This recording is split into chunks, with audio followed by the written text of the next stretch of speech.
Have you ever been told something that you later wish you hadn't heard? And by the time you realize that it's something you shouldn't have heard, it's too late. You've already heard it. Due to having an open ear.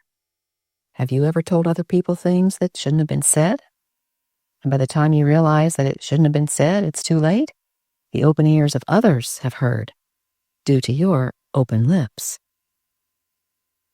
This doesn't mean we should always turn a deaf ear, refusing to let others share the events of their own lives. But our ears should not be open to third-party whispers about others, especially when it could possibly be lies. Some call it gossip, some call it tale-bearing, or character assassination.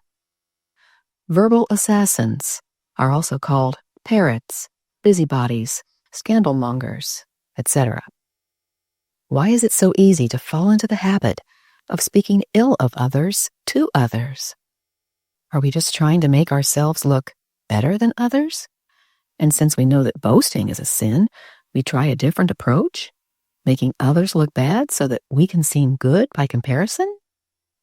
It's natural for us humans to make silent judgments about situations and about the individuals involved. But it's the publicizing of those stories, with our subsequent judgments, and painting others in a very bad light that reveals corruption of heart. And sometimes it's when we don't know the full story. Unless we're professional reporters who are overly paid to spread the gory details of assigned headlines, it's usually not our business to make other people's business yet other people's business. But we sometimes make it our business, eagerly assigning ourselves the double duty of investigating the dirt, then reporting on our findings. We sometimes can't wait. Soon after learning something shocking, we tend to grab it and start running, looking for the nearest ear to pour into. Do we run as quickly to others when news about someone is good?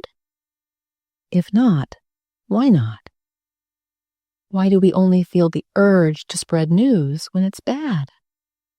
If the people involved in the story share the details of their own story, that's one thing.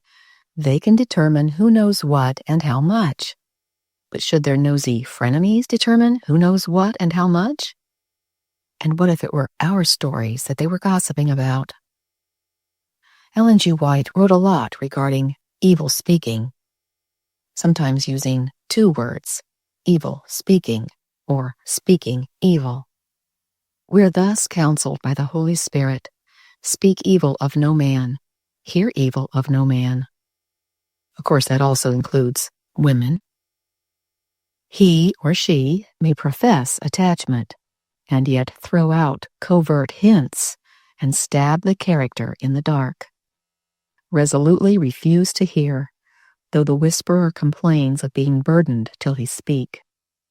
Evil speaking is a twofold curse, falling more heavily upon the speaker than upon the hearer. He who scatters the seeds of dissension and strife reaps in his own soul the deadly fruits. By dwelling upon the faults of others, we are changed into the same image. Envy, jealousy, evil surmising, and evil speaking are of Satan, and they effectually bar the way against the Holy Spirit's working.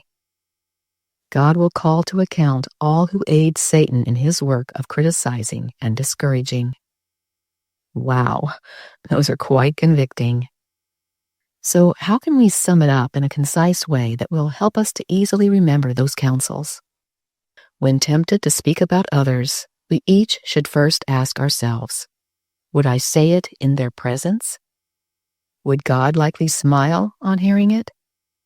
And would I like that to be said about me?